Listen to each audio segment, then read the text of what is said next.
Welcome to the next video of learning.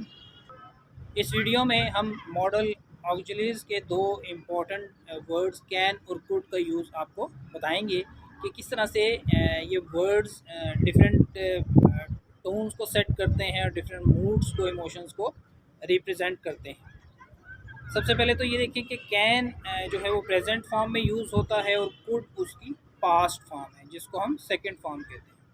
अब ये दोनों वर्ड्स जो हैं, कैन प्रेजेंट में और कुड पास्ट में, ये इंसान की या जो भी एनिमेट ऑब्जेक्ट्स हैं उनकी फिज़िकल एबिलिटी को, उनकी मेंटल एबिलिटी को, उनकी लर्नड एबिलिटी को, जो उन्होंने सीखी होती है, एक्वायर की होती है, उनको रिप्रेजेंट करने के ये काम आते हैं दोनों वर्ड्स।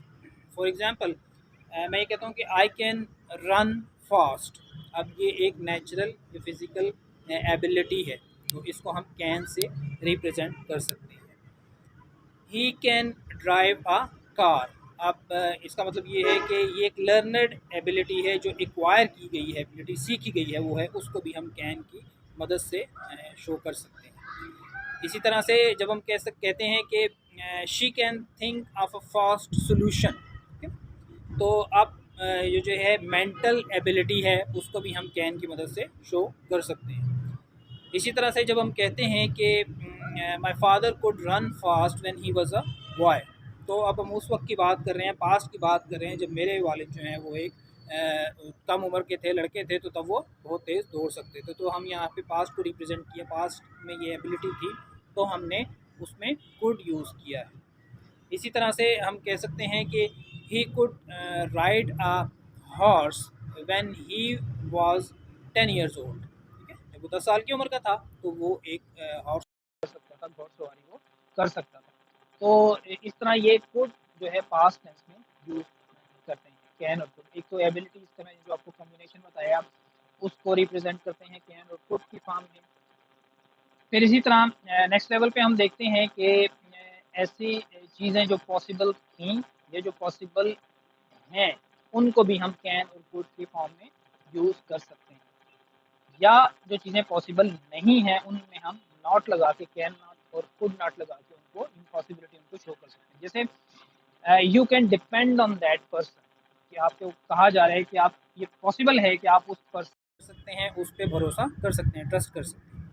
इसी तरह जब हम इसको ऑपोजिट में उसमें कहेंगे टोन में, तो हम कहेंगे कि you can not depend on that person, कि वो शख्स इस काबिल नहीं है कि उस पर भरोसा किया जाए। ठीक है, तो ये एक पॉसिबिलिटी और इम्पॉसिबिलिटी को शो करता है। या जैसे हम कह सकते हैं कि you could take the examination, कि आप एग्जामिनेशन में बैठ सकते थे, अपीयर हो सकते थे।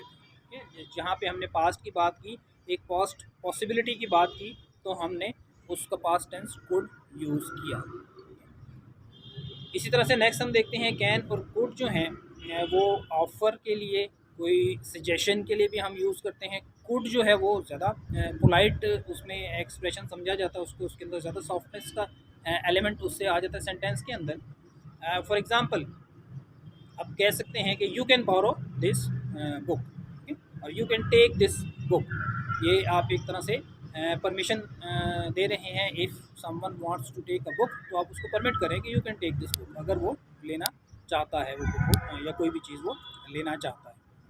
इसी तरह से जब हम कहते हैं could we have a cup of tea, तो आप एक पोलाइट वे में उससे परमिशन ले रहे हैं या उसको एक ऑफ़र कर रहे हैं कि एक कप ऑफ टी के बारे में आप कैन और कुड यूज़ करके। इसी तरह हम देखते हैं कैन और कुड जो हैं वो रिक्वेस्ट के लिए भी इस्तेमाल हो सकते हैं। ठीक है, आप किसी से रिक्वेस्ट करते हैं, ठीक है, तो आप ये कह सकते हैं कि कैन यू हेल्प मी।